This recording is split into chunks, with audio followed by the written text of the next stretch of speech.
오늘도 창조자시며 우리의 하나님이신 여호와께 예배하기 위해서 이 자리에 나오신 우리 성도님들을 환영합니다. 예배하는 것이 하나님께서 가장 기뻐하시는 일입니다. 우리의 예배가 영과 진리의 예배가 되기를 바랍니다. 우리 옆에 분들과 잠시 인사하고 예배드리겠습니다. 네, 반갑습니다. 네, 반갑습니다. 이제 하나님을 경외하는 마음으로 자리에서 다 일어서 주시기 바랍니다. 찬송 27장 1절 함으로 예배를 드리겠습니다.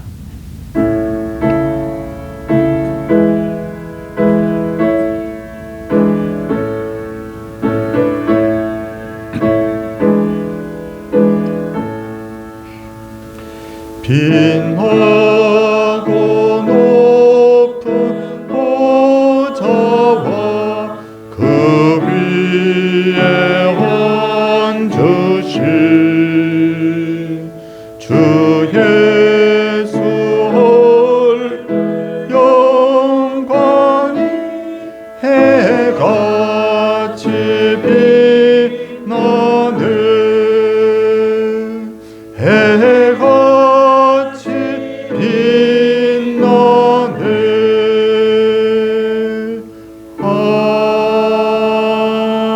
아멘.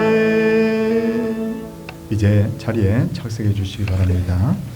교동문은 십계명입니다. 주보를 보시면 되겠습니다.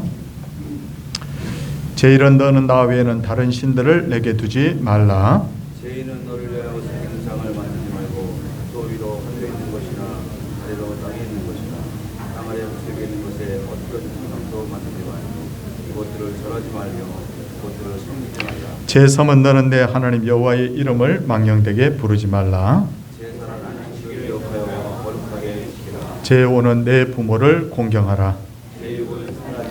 제7은 간음하지 말라. 제9는 내 이웃에 대하여 거짓 증거하지 말라. 아멘. 사도신경으로 신앙을 고백하겠습니다. 나는 전능하신 아버지 하나님 천지의 창조주를 믿습니다. 나는 그의 유일하신 아들 우리 주 예수 그리스도를 믿습니다. 그는 성령으로 잉태되어 동정녀 마리아에게서 나시고 본디오 빌라도에게 고난을 받아 십자가에 못 박혀 죽으시고 장사된 지 사흘 만에 죽은 자 가운데서 다시 살아나셨으며 하늘에 오르시어 전능하신 아버지 하나님 우편에 앉아 계시다가 거기로부터 살아있는 자와 죽은 자를 심판하러 오십니다. 나는 성령을 믿으며 거룩한 공교회와 성도의 교제와 죄를 용서받는 것과 몸의 부활과 영생을 믿습니다. 아멘. 찬송 421장입니다.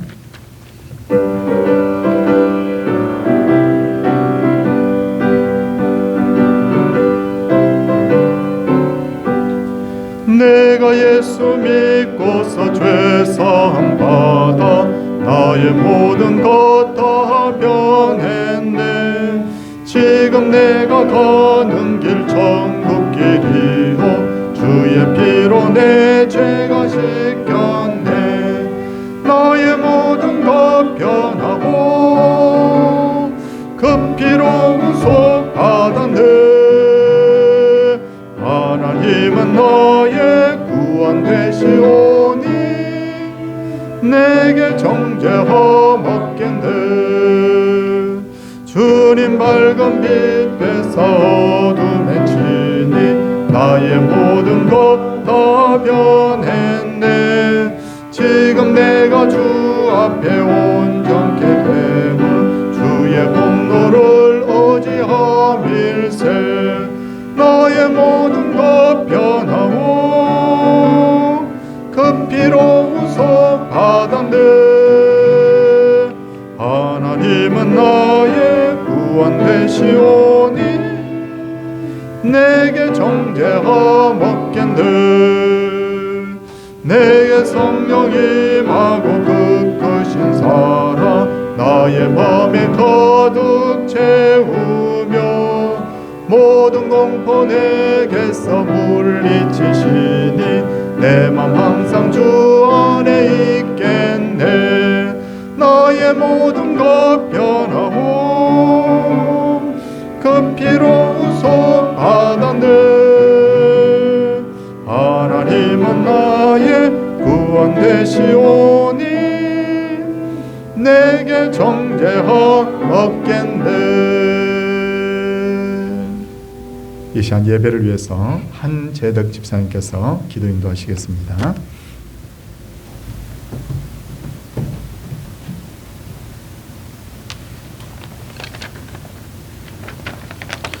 기도드리겠습니다. 사람이 마음으로 자기의 길을 계획할지라도 그 걸음을 인도하시는 자는 여호와시니라. 우리의 생사복을 주관하시고 믿음, 소망, 사랑으로 인도해 주시는 하나님, 우리의 삶 가운데 함께 하시고 은혜 가운데 저희 모두가 복된 주일을 맞이하여 찬양과 기도로 예배드리게 하심에 감사를 드립니다. 하나님 아버지, 죽을 수밖에 없는 저희들을 죄악 가운데 구원해 주시고 영적으로 풍요롭게 주셨지만 교만과 아집으로 주님을 기쁘게 해드리지 못하고 우리의 뜻대로 살아온 저희들을 용서하여 주시옵소서. 늘 반성하며 살아가야 하지만 반복되는 저희들의 행동을 감찰하시어 주님 뜻대로 살게 하여 주시옵소서. 사랑과 은혜가 충만하신 하나님 아버지, 저희 교회를 늘 함께 하시어 말씀과 은혜가 충만하게 지켜주시고 성도들의 믿음에 충만케 하시어 맡은 직분 충분히 감당할 수 있는 은혜가 넘쳐나게 하시고 각 기관과 전도회를 새로운 마음으로 나갈 수 있도록 각각의 임원들에게 지혜와 명치를 주시어 코로나로 인하여 그동안 하지 못했던 기관 사업과 교회의 목적 사업들이 활발히 진행될수록 인도하여 주시고 이 지역의 전도와 복음의 사명을 감당할 수 있도록 능력도 더하여 주시옵소서. 주일학기를 비롯하여 중고등부, 청년부에 이르기까지 모든 교회 학교가 질적으로나 양적으로나 풍성한 열매 맺게 하시어 그리고 또 그것을 준비하시는 우리 선생님들, 교육자님에게도 능력과 은혜가 충만케 하시옵소서.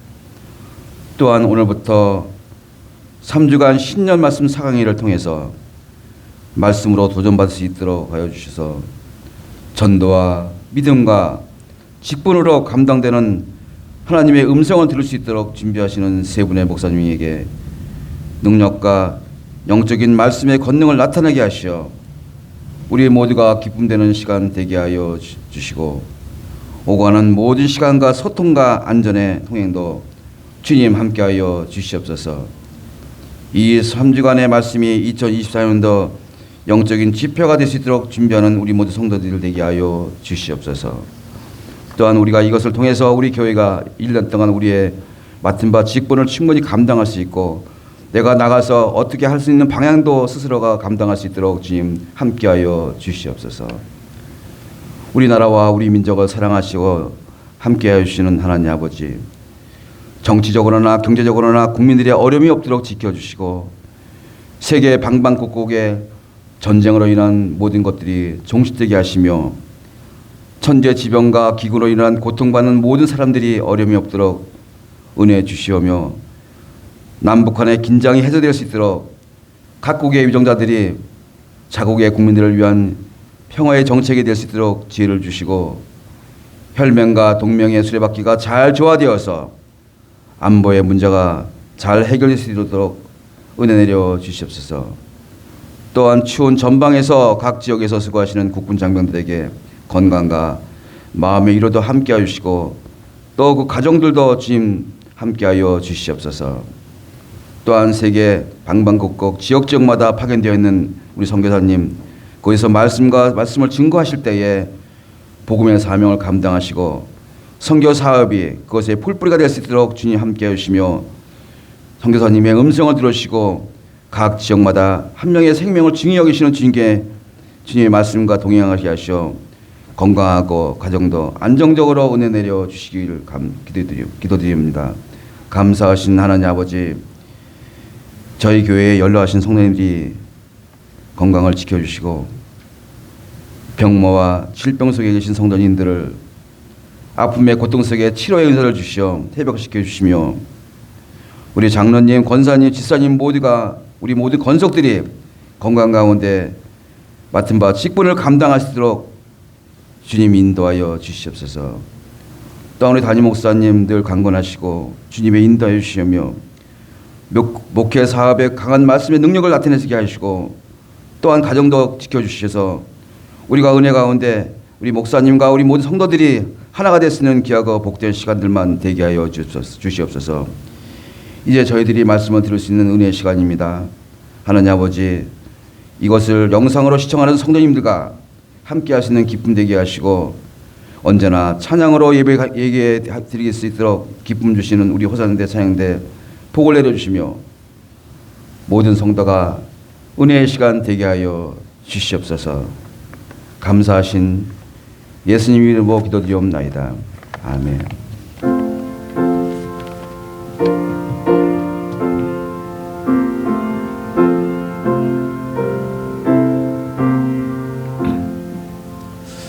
하나님 말씀은 사도행전 16장 11절에서 15절까지의 말씀입니다. 사도행전 16장 11절에서 15절까지 말씀. 우리가 드로아에서 배로 떠나 사모드라게로 직행하여 이튿날 네아폴리로 가고 거기서 빌립보에 이르니 이는 마게도냐 지방의 첫 성이요 또 로마의 식민지라. 이 성에서 수일을 유하다가 안식일에 우리가 기도할 것이 있을까 하여 문밖 강가에 나가 거기 앉아서 모인 여자들에게 말하는데 두아디라시에 있는 자색 옷감 장사로서 하나님을 섬기는 루디아라 하는 한 여자가 말을 듣고 있을 때 주께서 그 마음을 열어 바울의 말을 따르게 하신지라.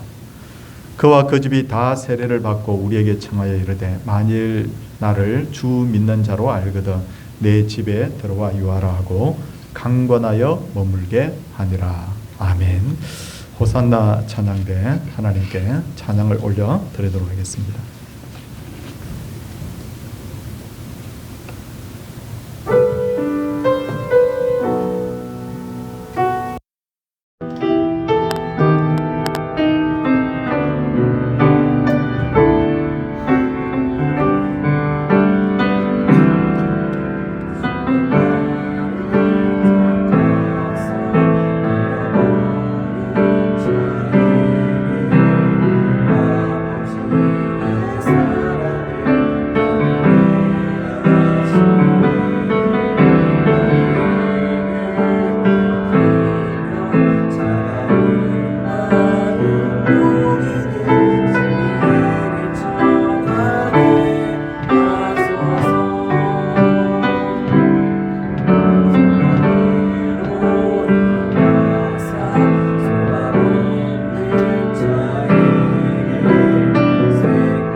받으셨을 줄 믿습니다. 우리 성도님들께서는 신앙생활을 하면서 하나님의 일을 할 때 어떤 때가 가장 힘이 듭니까? 나는 주일마다 예배하는 것이 힘들다. 교회에서 봉사하는 것이 힘들다. 사람들과 사귀는 것이 힘들다. 나는 교회에서 전도하라고 하면 참 순종하기가 힘들다. 여러 가지 힘든 일들이 있겠지만 제가 보기에 가장 힘든 때는 나의 생각과 하나님의 뜻이 다를 때입니다. 나는 이 길을 가고 싶은데 하나님께서 저 길을 가라고 하시든지, 혹은 나는 이 일을 하고 싶은데 하나님께서 그것을 하지 말고 다른 일을 하라고 하시든지, 나는 저 사람과 가까이 지내고 싶은데 내가 원하는 사람과 함께, 내가 원하지 않는 사람과 함께 일을 한다고 할 때 난 참 기분이 좋아요. 이럴 사람은 아마 없을 줄 압니다. 특히나 내가 하고자 하는 일이 나쁜 일이 아니라 옳은 일인데, 분명히 옳은 일인데 하나님께서 그 일을 하지 못하게 하거나 다른 길을 하라고 하면 내가 신앙인으로서 어쩔 수 없이 그 일을 하기는 하겠지만 나에게 굉장히 스트레스가 되는 그런 상황이 오겠죠. 그렇다면 나의 생각과 하나님의 뜻이 다를 때 바울은 어떻게 했을까요? 사도행전 16장을 보면 2차 전도 여행 중에 바울은 아시아 지역에 가서 복음을 전하고자 합니다. 복음 전하는 것 옳은 일이잖아요. 그런데 성령 하나님께서는 아시아에 복음 전하지 못하게 하시고 예수의 영도 그것도 허락하지 않으시고 환상 중에 마게도니아 사람이 나타나서 마게도니아라고 건너와서 우리를 도우라 하시는데, 하나님의 뜻은 아시아가 아니라 바로 유럽에 가서 복음 전하는 것이었습니다. 이럴 때 바울은 단 한마디도 불평하지 않습니다. 곧 마게도니아로 떠나기를 힘쓰니, 바로 하나님의 말씀에 적극 순종하는 것을 볼 수가 있어요. 이렇게 해서 바울과 시라는 마게도니아의 첫 성임 바로 빌립보에 이르게 됩니다. 그러나 바울은 하나님의 뜻에 순종을 하긴 했지만 아직까지 왜 하나님께서 자신들을 빌립보로 보냈는지를 알 수가 없었어요. 빌립보는 오래전에 세계를 정복했던 알렉산더 대왕이 아버지 이름이 빌립 혹은 빌립보스라고 하는데, 그 아버지의 이름을 기리기 위해서 만든 그런 성이었습니다. 그 성에는 우상을 섬기는 사람 많았고요. 반면에 유대인들은 거의 없었던 것으로 보는 거예요. 아니 목사님, 그 유대인들이 있었는지 없었는지 어떻게 알 수 있습니까? 라고 질문을 한다면 제가 이렇게 대답을 하겠습니다. 역사를 보면 로마에 의해서 이스라엘이 망하잖아요. 이스라엘이 망하고 나서 많은 유대인들이 세계 곳곳으로 흩어지는데 이 흩어진 유대인들을 디아스포라라고 합니다. 디아스포라. 근데 이 디아스포라 유대인들은 세계 어디로 가든지 10명 혹은 10가정만 모이면 회당을 만들었다고 해요. 근데 빌립보 지역에는 회당이 없었죠. 회당이 없었던 것으로 봐서 제가 추측을 하는 거예요. 유대인이 없었거나 혹은 유대인들에 대해서 굉장히 큰 반감을 가진 지역이었을 것이다. 바울이 1차 전도 여행을 할 때만 해도 회당을 중심으로 해서 복음을 전했는데 상황이 이렇게 되자 이제는 도대체 내가 누구를 만났어? 어떻게 복음을 전해야 될지 막막했을 거예요. 이럴 때 만약에 바울이 인간적인 생각에 사로잡혔다면, 하나님, 제가 아시아로 가고자 했는데 왜 이곳으로 보내셨습니까? 라고 하나님 앞에 불평할 만하잖아요. 그런데 바울은 그렇게 하지 않고 도리어 그는 빌립보에서 며칠을 머물다가 안식일이 되자 기도할 것을 찾게 되는데, 이럴 때 정말 우리가 중요한 것은 뭐냐면 막막할 때 하나님의 뜻이 어디 있는지, 하나님이 어떻게 인도하실 것인지 우리가 기도하는 것이 굉장히 중요하죠. 그런데 기도하기 위해서 문 밖에 나가서 강가를 거닐고 있다가 몇몇 여자들을 만나서 대화를 하게 됩니다. 근데 그 여성들 중에 누디아라고 하는 여성을 만나게 되는데 참 다행인 것은 그녀는 유대인들을 아마 통해서 아마 하나님을 믿게 된 사람인 거예요. 예수님에 대해서는 모르는 거예요. 아직. 그러자 바울은 그녀를 앉혀놓고는 구약에서 말씀하던 구약 성경에서 말씀하던 메시아가 바로 예수님이라고. 예수님이 인류를 구원하시기 위해서 성경대로 죽으셨다가 사흘 만에 다시 살아나셨다고 이 기초 복음을 전하게 되는 거예요. 그러자 놀라운 일이 일어납니다. 어떤 일입니까? 주님께서 그의 마음을 문을 열어주셨고 바울의 말을 따르게 했다는 거예요. 우리가 정말 복음 전할 때 이 부분이 정말 중요한데 똑같이 하나님의 말씀을 전해도 어떤 사람은 눈을 쫑긋 이렇게 눈을 뜨고는 하나님의 말씀 듣는 사람이 있고 어떤 사람은 아무리 전해도 듣지 않는 사람이 있어요. 어떤 차이입니까? 하나님이 그의 마음을 열어주느냐 안 열어주느냐의 차이잖아요. 누디아의 마음 문이 열렸습니다. 그 가족들이 이제는 다시 복음을 다 받아들이게 됩니다. 그리고 이어서 그 가족들은 바울을 통해서 세례를 받게 되는데 세례받은 그녀가 바울 일행에게 뭐라고 합니까? 나를 주 믿는 자로 알거든 내 집에 들어와 유하라 라고 하면서 강권하여 그 바울 일행을 바로 머물게 합니다. 그렇다면 이 누디아라는 여성은 어떤 사람이었을까요? 오늘 성경 14절에 보니까 자색 옷감 장사라고 되어 있어요. 지금 우리가 사는 이 사회는 정말 이 엄청 산업이 발달하다 보니까 적은 비용으로 온갖 옷을 다 만들잖아요.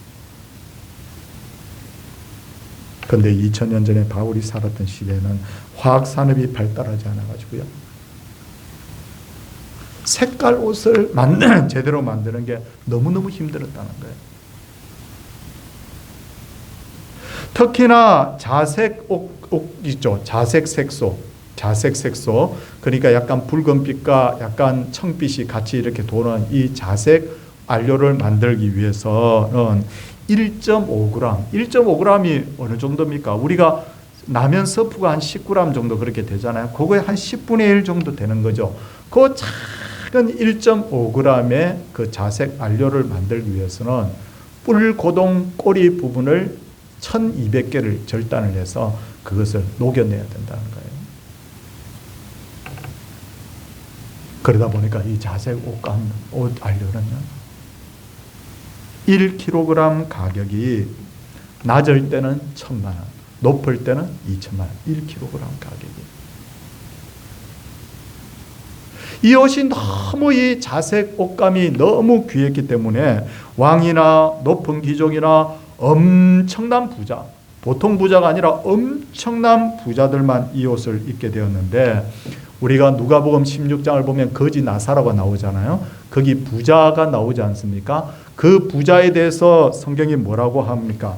한 부자가 있어 자색옷과 고운 베옷을 입고 날마다 호화롭게 즐기더라 라고 했는데 이 거지 나사로 이 장면에 나오는 이 부자가 엄청난 부자였다는 것을 이 자색옷 이 부분 하나를 보면 분명히 우리가 알 수가 있습니다.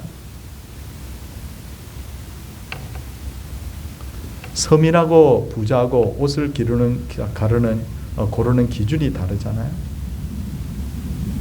서민들은 자기 마음에 드는 옷을 막 고릅니다. 고르고 나서 제일 마지막에 뭐라고 물어봅니까? 이것 얼마죠? 라고 물어보는데 나는 한 30만 원 정도 할 줄 알았는데 그거 100만 원이에요. 그러면 아유 안 사. 근데 진짜 부자들은 어떻습니까? 돈을 생각하지 않고 나한테 마음에 드는 옷을 사잖아요. 왕과 높은 귀족과 부자들을 상대로 자색 옷감 장사를 했던 이 루디아가 엄청난 자기도 돈벌이를 하게 된 거예요. 세계 곳곳을 떠돌아다니면서. 그런 루디아가 예수님을 믿게 되니까 그녀는 바울 일행에게 숙소를 제공하고 그 함께 믿게 된 동료들과 함께 바울의 선교 사역을 돕게 되는데 이게 빌립보 교회가 시작이 된 거예요. 근데 바울을 얼마나 물질로 많이 도왔든지 빌립보서 4장 15절을 보니까 바울이 빌립보 그 성도들에게 편지 씁니다. 뭐라고 씁니까? 빌립보 사람들아 너희가 알거니와 복음의 시초에 내가 마게도냐를 떠날 때 주고받는 내 일에 참여한 교회가 너희 외에는 아무것도 없었느니라. 없었다고. 주고받는 이렇게 물질로 후원한 교회가 빌립보에는 아무도 없었다는 거예요. 데살로니가에 있을 때도 너희가 한 번뿐 아니라 두 번이나 나의 쓸 것을 보내었도다 라고 되어 있고요. 그리고 중약하고 그 뒤에 뭐라고 되어 있느냐면 에바브로디도 편에 너희가 준 것을 받음으로 내가 풍족했다 라고 그렇게 표현하는 거예요. 그러니까 한두 번 도운 정도였는데 어느 정도 좋았느냐면 재정적으로 풍족하게. 왜냐하면 제가 볼 때는 누디아 가정이 뭐 10억대 이런 부자가 아니라 적어도 뭐 100억대 이런 부자였을 것으로 생각이 됩니다. 재정 후원을 하는 거예요. 바울이 물질에 어려움이 없이 복음 전했던 거예요. 이런 일을 겪으면서 바울은 내 생각이 아니라 하나님 뜻에 순종하기를 참 잘했어. 이렇게 되는 거예요. 하나님께서 내가 때때로 옳은 일을 하려고 할 때 나는 분명히 옳다고 생각했는데 하나님께서 내 앞길을 막으실 때가 있죠. 모세를 보면 40살이 되었을 때 그 민족을 돌아볼 마음을 가지고 있을 때 마침 애굽 사람이 자기 민족인 히브리 사람을 괴롭히는 것을 보면서 그를 때려 죽였잖아요. 모세가 생각할 때는 이것은 정의를 세우는 거예요. 옳은 일을 한 거예요. 그러면 하나님께서 그의 앞길을 형통케 복을 주셔야 되는데 하나님께서 오히려 그를 쫓겨다니게 하잖아요. 도망가지 않습니까? 미디안 광야로, 아무것도 없는 사막으로. 내가 옳은 일을 했는데 하나님께서 나에게 이 고생을 시킵니다. 그것도 40년 동안. 나중에 80살이 된 모세가 깨닫죠. 여기서 제가 할 말이 굉장히 많은데 왜 미디안 광야로 보냈을까 하는 굉장히 할 말이 많은데 한마디로 딱 축약을 하면 하나님께서 이스라엘 사람들을 애굽에서 구원하시기 위해서 준비시키신 거예요.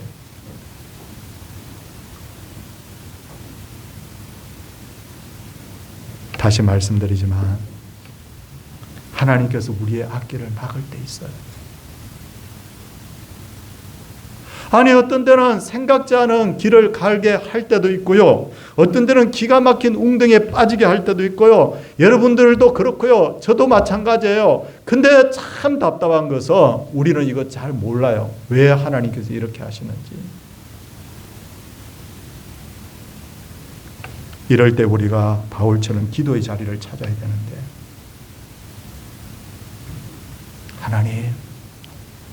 하나님의 뜻이 뭡니까?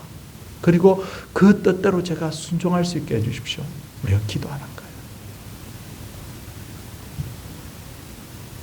참으로 신기한 것은 의도하지 않은 고통을 당하고도 묵묵히 하나님의 인도하시는 그 길을 간 사람들은 결국은 나중에 저도 여러 번 고통을 당하면서 제 자신이 많이 이렇게 뉘우치게 되더라고요.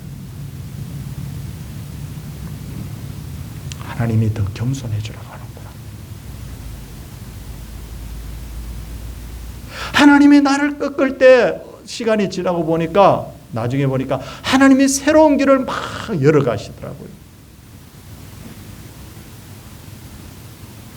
그러면서 똑같이 우리가 나중에 고백하게 될 고백이 뭐냐면 고난 당한 것이 내게 유익이라.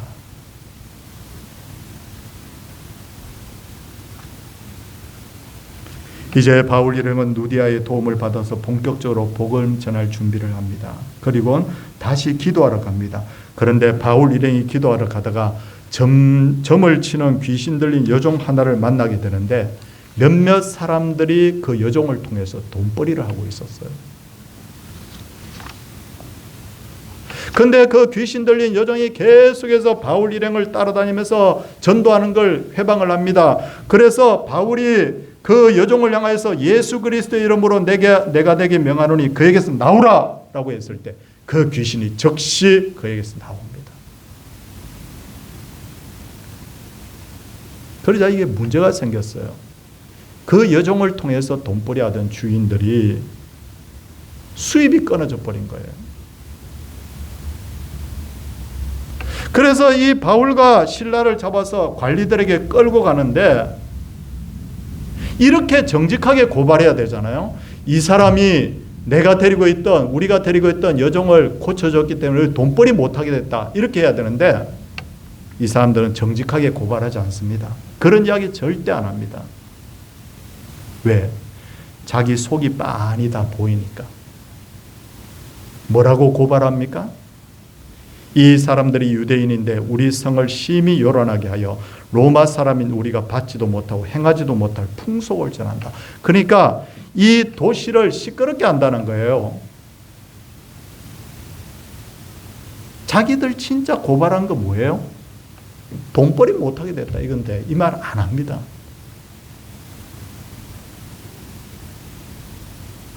그러자 기다렸다는 듯이 여기저기서 사람들이 일어나서 바울과 실라를 함께 고발하는 거예요.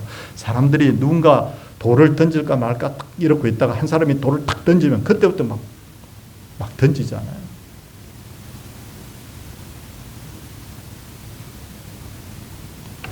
그 고발을 들은 관리들은 바울과 실라의 옷을 찢어 벗기고 매를 치는데 사도행전 16장 23절을 보니까 많이 친 후에 옥에 가두었다라고 되어 있습니다.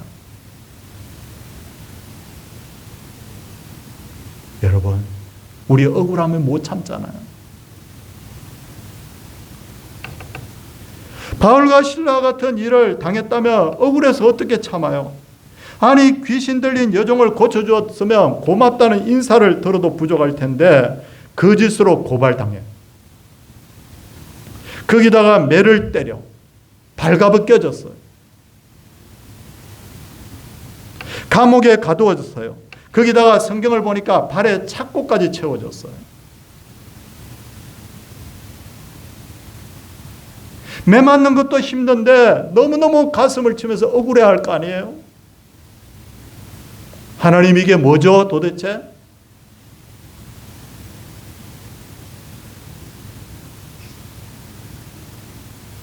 그런데 바울은 이 순간에도 불평하지 않아요. 오히려 밤이 되자 바울과 실라는 기도하고 하나님을 찬송하는데 찬송의 사전적 의미는 하나님이 행하신 은혜를 기리는 것이라고 되어 있습니다. 바울과 실라가 찬송했다는 것은 이 어려운 경우에도 이 억울한 경우에도 하나님의 뜻이 있을 거야. 하나님의 섭리가 있을 거야 라고 그들이 믿었던 거예요. 우리는 모르겠지만. 그래서 기도할 마음도 생기고 그래서 찬송할 마음도 생기는 거예요. 우리가 꼭 기억할 것은 우리도 살면서 억울한 일 당할 때가 있어요. 그런데 감정에 사로잡히는 사람은 하나님을 원망하고 스스로를 더 불행하게 합니다.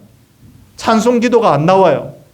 그런데 억울한 일을 당하지만 하나님의 뜻이 있을 거야, 하나님의 섭리가 있을 거라고 생각하는 사람은 감정에 휘둘리지 않고 하나님 앞에 기도할 수 있고 찬송할 수 있어요.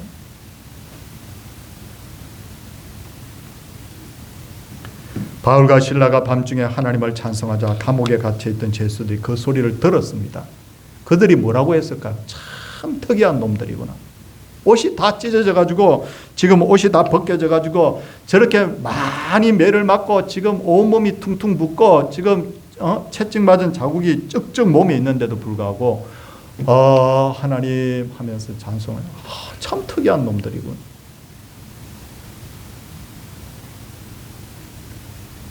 저는 저를 포함해서 우리의 모든 우리 성도들의 모습이 우리가 이렇게 변해 가기를 저는 원합니다. 자녀들이 시험에 떨어지죠. 하나님 모르는 사람들은 낙담밖에 안 해요. 근데 하나님을 아는 사람은 어떻게 해요? 하나님의 뜻이 있을 거예요. 더 좋은 길을 열어주실 거예요.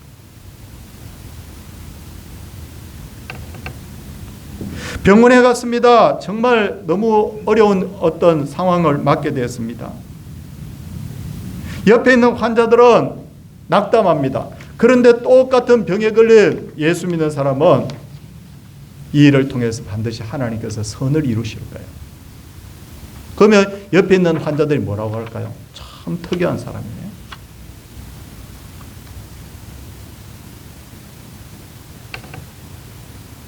백여 년 전에 한국에 온 마페 사무엘이라고 하는 분이 있습니다.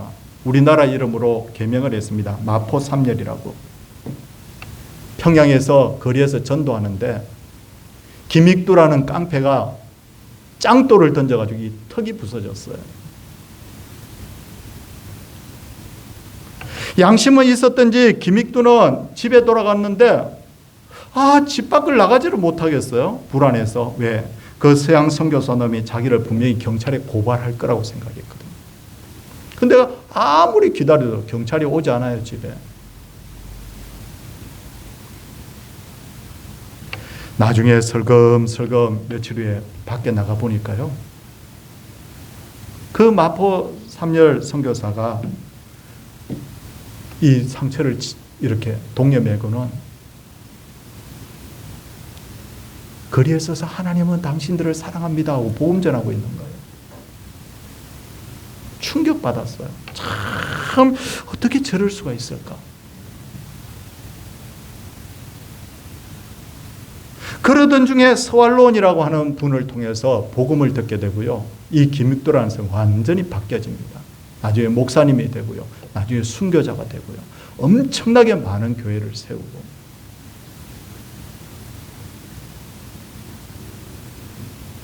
너희는 세상의 빛이라. 빛이 어둠하고 똑같으면 빛이 될 수가 없잖아요. 바울과 실라가 기도하고 하나님을 찬송하자 갑자기 큰 지진이 나고 옥토가 움직이고 문이 열리고 사람의 몸에 매여있던 착고가 풀어집니다. 잠을 자던 간수가 일어나 보니 옥문들이 다 열렸어요. 깜짝 놀랐어요. 죄수들이 다 도망간 줄 알고 책임져야 된다는 문제 때문에 자결을 하려고 합니다. 여러분, 하나님 믿는 사람과 안 믿는 사람의 차이가 뭐예요? 하나님 믿으면 세상살이가 쉬워지나요? 고통을 덜 당하나요? 그렇지 않아요.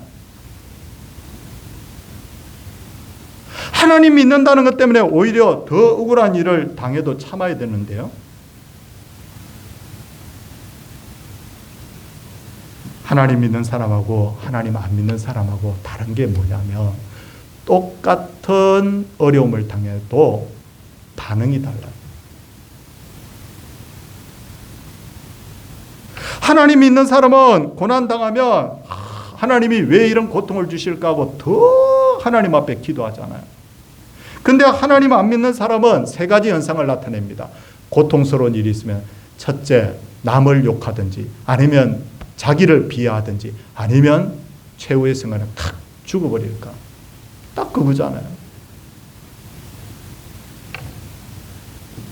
하나님을 모르는 사람은 죽으면 끝이라고 생각하죠.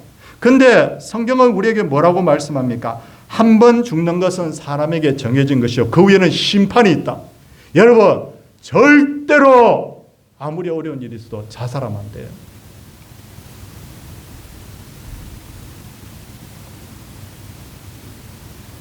간수가 자결을 하려는 것을 보고 바울은 내 몸을 상하게 하지 말라. 우리가 다 여기 있다고 소리치죠. 도망 안 갑니다. 그 앞에 딱 나타납니다. 그러니까 이 간수가 오히려 바울과 실라 앞에 무릎을 꿇고는 선생들이여 내가 어떻게 하여 구원을 받겠느냐라고 할 때 바울과 실라가 유명한 말로서 그들을 위로합니다. 그를 위로합니다. 주 예수를 믿으라. 그리하면 너와 내 집이 구원을 받으리라. 이게 복음이에요. 기초 복음이에요. 간수가 너무 감사한 거예요. 예수가 누구기에. 그래서 그 사람이 다시 바울과 실라를 자기 집으로 모셔다가 다 상처를 이렇게 씻어주고는 복음을 듣고는요, 간수와 그 가족들이 다 예수 믿고 세례받습니다. 그 후로 집안의 분위기가 180도로 확 달라집니다. 어떻게 달라집니까? 34절, 16장 34절에 보면 뭐라고 되어 있느냐면요. 34절에 보니까 16장 34절에 보니까 그와 온 집이 하나님을 믿음으로 크게 기뻐하니라.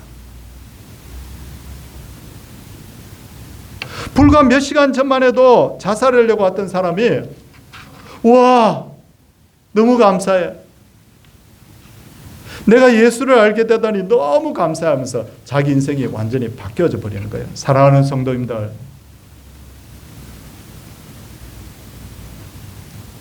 여기에 3살짜리 아기가 하나 있어요. 자녀를 키워보면 아시겠지만 어머니가 자녀 얼굴을 세수를 시키면 아이들은 막 머리를 흔들면서 싫어하죠. 아 싫어. 양치질을 시키면 막 양치질 안 하려고 막 도망가죠. 나중에 조금 커서 유치원에 가라고 하면요, 안 갈래 그러잖아요. 부모의 마음을 모르잖아요. 근데 나중에 나이가 조금씩 들면 어떤 생각을 합니까? 아, 부모님이 나를 괴롭게 하려고 한 게 아니었구나. 그러면서 낳으시고 길러주신 부모님에게 감사하잖아요.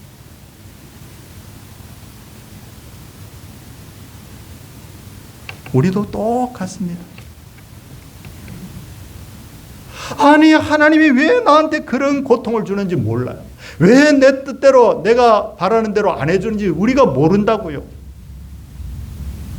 아니 저렇게 딱 가면 될 텐데 왜 자꾸 둘러서 가게 하는지 모른다고요. 여기 있는 신목사가 실패한 것이 없었을까요? 저도 여러 번 저도 실패했고 여러 번 제 고집과 생각이 꺾였던 기억이 나요.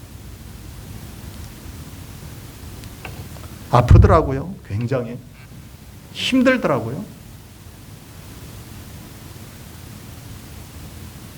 그런데 조금씩 시간이 지나고 보니까 어떤 고백을 하게 되느냐면 그 모든 게 하나님의 은혜였고 날 사람 만들려고 나를 진짜 하나님의 사람 만들려고 하는 하나님의 연단이었구나. 그러면서 요즘 제가 찬송 잘 못하는데 이 찬송 들으면 제 가슴이 뭉클하는데 내가 누려왔던 모든 것들이 내가 지나왔던 모든 시간이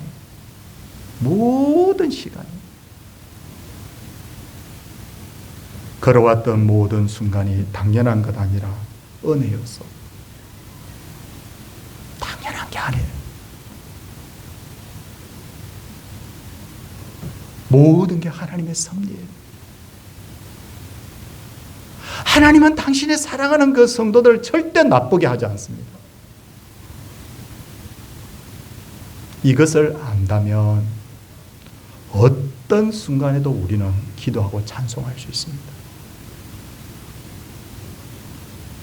그렇게 삶이 변화가 되기 시작하면 오히려 억울한 일 당하고 고통 당하면서도 어떤 일이 마침내 벌어지냐면 크게 기뻐할 일로 바뀌어지는 거예요. 아픔을 가지고 있는 분도 있고 병을 가지고 있는 분도 있고 막막한 인생을 사는 분들도 있겠지만 이 말씀이 오늘 위로가 되기를 원합니다. 우리 모두에게 하나님께서 섭리를 깨닫고 기뻐하게 하시는 그런 역사가 일어나기를 주의 이름으로 축원을 드립니다. 우리 함께 찬송하기 전에 하나님께 오늘은 건축헌금을 작정을 하는데 우리가 1년에 딱 2번 작정이 있죠. 지난주에 선교 전도헌금, 이번 주에는 건축헌금 작정을 하는데 두 분만 앞으로 좀 모시도록 하겠습니다. 억지로 하지는 마시고요. 내가 동산교회 교인으로서 함께 동참하겠다 하시는 분들은 동참을 해주시기를 제가 부탁을 드리겠습니다. 혹시 봉투가 필요한 분들은 우리 부목사님에게 요청하시면 되겠습니다. 기도하겠습니다. 주님, 건축헌금을 작정하고자 합니다. 하나님이 우리의 손길을 인도하여 주시고 주의 기뻐하시는 일에 헌신하고자 하오니 하나님께서 동참하는 그런 은혜를 더하여 주옵소서. 예수님 이름으로 기도드리옵나이다. 아멘. 우리 하나님의 은혜를 찬송합시다. 545장입니다.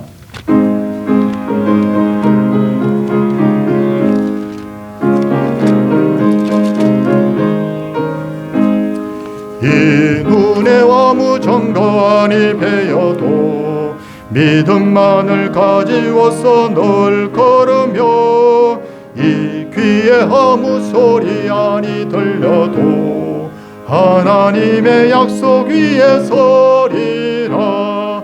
걸어가세 믿음 위에 서서 나세 의심 버리고 걸어가세 믿음 위에 서서 눈과 귀에 아무 증거 없어도 이 눈이 보기에는 어떠하든지 이미 얻은 증거대로 늘 믿으며 이 맘에 의심 없이 살아갈 때에 우리 소원 주 안에서 이루리. 걸어가세 믿음 위에 서서 나가세 의심 버리고 걸어가세 믿음 위에서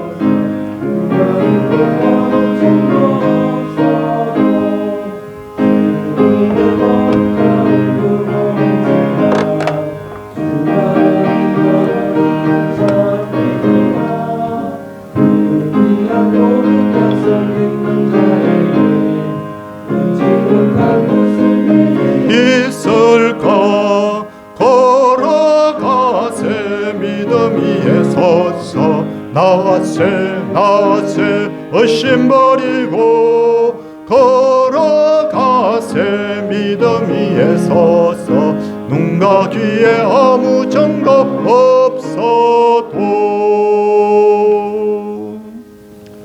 전능하신 아버지, 하나님 아버지, 자녀 삼아 주셔서 감사합니다. 나의 영혼이 잠잠히 평안하게 하옵소서. 그리고 또 우리 범사에 감사해서 귀한 감사의 물을 드렸습니다. 함께 우리 손을 모으고 기도하도록 하겠습니다. 하나님,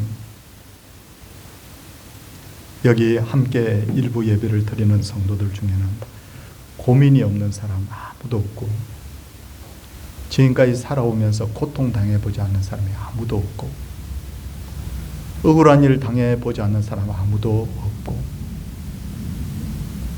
하나님이여 이유를 알 수 없는 고통을 당해보지 않은 사람도 없는 줄 압니다. 그럼에도 불구하고 우리가 하나님이 살아계시고 하나님이 우리를 사랑하시고 섭리하신다는 것을 깨닫고 그런 참 어려운 중에서도 기도하고 찬송할 수 있는 우리의 마음이 다 되게 하여 주옵소서. 안 믿는 사람들과 똑같은 고난을 당하면서도 내가 원망하고 불평할 것인지 하나님을 기도하고 찬송할 것인지를 오늘 우리가 잘 선택하게 하여 주시고 어떤 경우에도 죽어버려야 되겠다라는 생각하지 않고 하나님이 뜻이 있겠지라고 그렇게 입술의 고백이 달라지는 그런 우리의 모든 인생 되게 하여 주옵소서. 반드시 합력하여 선을 이루겠다고 하신 하나님이여, 우리 성도님들이 그렇게 되게 하여 주시고 그렇게 상황이 바뀌어지게 하여 주시고 어려움이 변하여서 복이 되는 역사가 있게 하여 주옵소서. 병인들과 어려움 중에 있는 분들을 다시 한번 위하여 기도하오니 하나님이여 긍휼히 여겨주시고 고쳐주시고 회복시켜 주시옵소서. 많은 곳에서 이렇게 전쟁이 일어나든지 전쟁의 조짐이 보이고 있는데 하나님 참 두렵습니다. 아버지 하나님, 사람의 생명을 빼앗아가는 이런 전쟁이 다시 일어나지 않도록 모든 전쟁이 소멸되게 하여 주옵소서. 복음을 가지고 저희들이 2024년도에 뜨겁게 나가서 전할 수 있게 하여 주시고, 하나님이여 인생의 참 의미를 모르는 이들이 예수 그리스도의 복음을 듣고는 루디아의 가정처럼 하나님 앞에 돌아오는 역사가 있게 하시고, 우리 교회가 이 일을 통하여 크게 믿는 자의 수가 더해지는 놀라운 역사가 있게 하옵소서. 아버지 하나님, 귀한 11조 감사의 물, 전도 선교의 물, 건축의 물, 주정의 물을 하나님 앞에 구별하여 드렸습니다.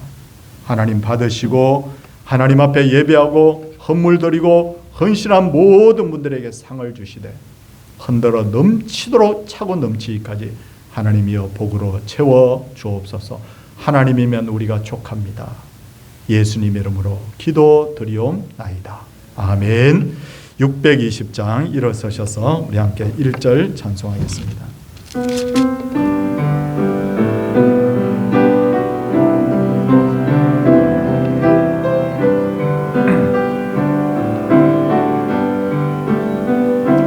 여기에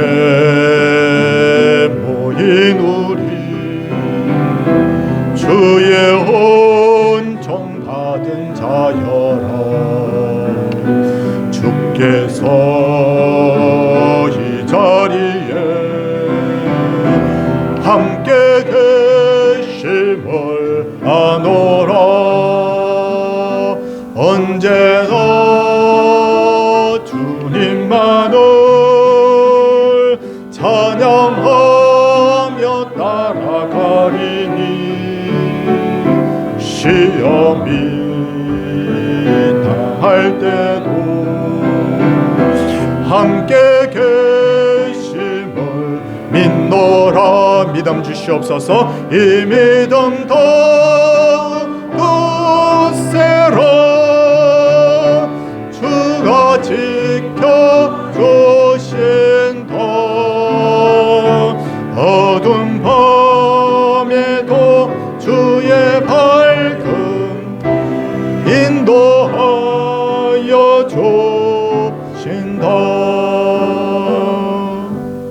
주 예수 그리스도의 은혜와 하나님의 크신 사랑과 성령의 깨닫게 하시고 복 주심의 역사가 하나님의 백성들 위해, 그 자녀들 위해, 그 가정 위해, 생업 위해, 이 핏값으로 사신 교회 위해 이제로부터 영원토록 함께 있을지어다.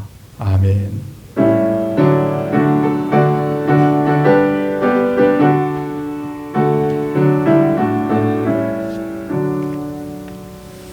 예, 우리 자리에 잠시 착석해 주시기 바랍니다. 오늘 신년 건축헌금에 함께 동참해 주셔서 감사합니다.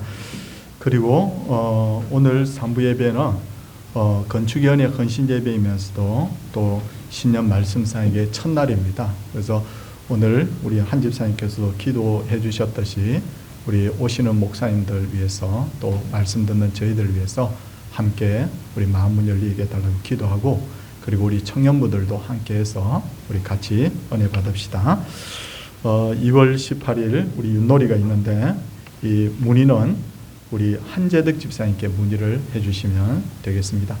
일단 전도회하고 기관은 다 참여해 주시기를 부탁을 좀 드리겠습니다. 연말 정상 기부금 영수증은 교회 사무실에 신청해 주시면 우리 주일날 만들어서 그 다음 주에 이렇게 전달하도록 그렇게 하겠습니다. 임명합니다. 우리 정양순 권사님이 맡고 계시던 고인이 되셨죠. 우리 창동 2구역은 이상숙 권사님, 그리고 학사관 지음팀장은 우리 한명순 권사님이 하고요.